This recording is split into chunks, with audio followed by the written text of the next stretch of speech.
శ్రీ చంద్రబాబు నాయుడు గారు చెప్తారు. ఆడబిడ్డలు ఏ విధంగా నలిగిపోయారు ఈ రాష్ట్రంలో గత 5 సంవత్సరాల్లో. చిన్న లేదు, పెద్ద లేదు, ఎవరని లేదు. ఎవరన్నా సరే ఒక మాట మాట్లాడితే వాళ్ళని వ్యక్తిగతంగా దూషణ, సోషల్ మీడియాలో వాళ్ళని క్యారెక్టర్ అసాసినేట్ చేయటం, వాళ్ళు పెద్ద నాయకులు కావచ్చు, కార్యకర్తలు కావచ్చు, లేదా వాళ్ళకి ఎదురు తిరిగి ఒక ఒపీనియన్ చెప్పి ఎవరైనా సగటు మనిషి కూడా కావచ్చు, అది ఇక్కడతో ఈ రోజు నుంచి ఆగిపోవాలి అధ్యక్ష. అది మీ ఆధ్వర్యంలోనే మొదలవ్వాలి. గత ప్రభుత్వం తాలూకు సభ జరిగిన విధానం చూస్తే ఈ వ్యక్తిగత దూషణ ఇవన్నీ చాలా ఇబ్బంది పెట్టే ప్రజలు. ఈ రోజున వాళ్ళకి 11 సీట్లకు పరిమితం అయ్యారు, ఈరోజు లేరు, ధైర్యం లేదు వాళ్ళకి. విజయాన్ని తీసుకోగలిగారు కానీ ఓటమిని కూడా ధైర్యంగా కూర్చుకునే వాళ్ళకి స్థాయి లేదు, వాళ్ళకి పారిపోయారు ఇక్కడి నుంచి. భావంలో ఉండే తీవ్రత భాషలో ఉండాల్సిన అవసరం లేదు. భాష మనుషుల్ని కలపడానికి కానీ విడగొట్టడానికి కాదు, భాష విద్వేషం రేపడానికి కాదు, పరిష్కరించడానికి.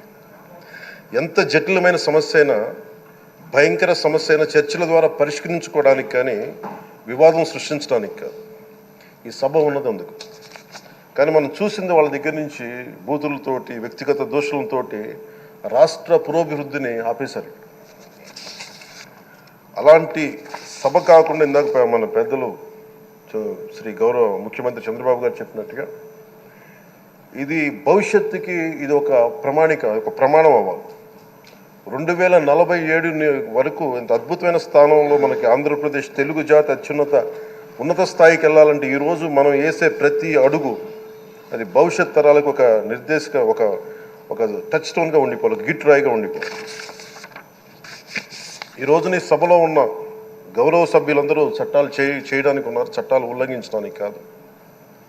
విభేదించడం అంటే ద్వేషించడం కాదు, వాదించడం అంటే కొట్టుకోవడం కాదు. ఇవన్నీ విభేదించడం, వాదించడం ఇవన్నీ ప్రజాస్వామ్యానికి చాలా మౌలికమైన పునాదులు. ఆంధ్రప్రదేశ్ ఆవిర్భావం జరిగి అసలు భాషా ప్రయుక్త రాష్ట్రాల ఆవిర్భావమే మన ఆంధ్ర రాజ్యంతో మొదలైంది.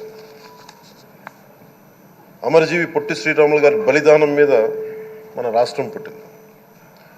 56 రోజులు తిండి తిప్పలు తినకుండా నరకం అనుభవిస్తూ ఆయన బలైపోయారు.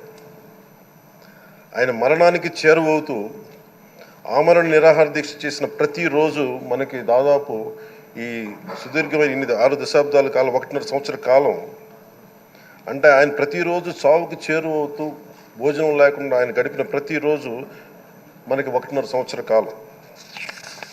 అలాంటి నేపథ్యంలో అలాంటి మహోన్నతుడు శ్రీ పొట్టి శ్రీరాములు గారి త్యాగాన్ని కనుక మనం ఈ సభలో ప్రజా సంక్షేమం కోసం మాత్రమే చర్చలు జరగాలి, వాదోపవాదాలు హద్దులు దాటకుండా ఉండాలి, వ్యక్తిగత దూషణకి తావివ్వకుండా ఉండాలి. అలా కాకుండా గత ప్రభుత్వంలాగే ఈ సభని తిట్లకి, బూతులకి, కొట్లాటకి వాడితే ప్రతి నిమిషం పొట్టి శ్రీరాములు గారి బలిదానాన్ని అవమానం చేసినట్టే. ఒక గొప్పవాడు, ఒక మహానుభావుడు బతికినప్పుడు మాత్రమే కాదు, చనిపోయిన తర్వాత కూడా కొన్ని తరాలు ఉపయోగపడతారని నిరూపిస్తారు. అలాంటి కోవకు చెందిన మహానుభావులు ఆంధ్ర రాష్ట్ర సృష్టికర్త, భాషా ప్రయుక్త రాష్ట్రాలకు శ్రీకారం చుట్టిన ద్రష్ట, అమరజీవి శ్రీ పొట్టి శ్రీరాములు గారి స్మృతిలో ఒక విలువలతో కూడిన ఒక సత్సాంప్రదాయాన్ని తెరలేపుతూ మీ ఆధ్వర్యంలో ఈ సభ జరగాలని, ఈ 5 ఏళ్ల ప్రజాప్రస్థానంలో ఈ విలువైన 5 ఏళ్ళు రాబోయే తరానికి గొప్ప భవిష్యత్తునిచ్చేలా, అన్నం పెట్టే రైతుకి, కౌలు చేసుకునే రైతుకి, రైతు కూలీకి అండగా ఉండేలా, మహిళలకి భద్రతతో పాటు ఉన్నత స్థాయికి ఎదిగేలా, ప్రభుత్వ ఉద్యోగులకి భద్రత కల్పించేలా, పశువు, పక్షి, ప్రకృతి సర్వజనులందరికీ కూడా మతాలకి, ప్రాంతాలకి అతీతంగా సుభిక్షంగా అభివృద్ధి పదంలో ఆంధ్రప్రదేశ్, ఆంధ్ర రాజ్యం అద్భుతమైన ప్రగతి సాధించేలా ఈ చర్చలు సాగాలని కోరుకుంటూ, సభాపతి అయ్యన్న పాత్రుడి గారికి మీ ఆధ్వర్యంలో ఈ సభ ఒక సరికొత్త సాంప్రదాయానికి, సత్సాంప్రదాయానికి ఇది తెరతీయాలని కోరుకుంటూ మీకు మరోమారు శుభాభినందనలు తెలియజేసుకుంటాను. గౌరవ మంత్రి లోకేష్ గారు మాట్లాడతారు. స్పీకర్గా ఎన్నికైన అయ్యన్న పాత్రుడు గారికి నా హృదయపూర్వక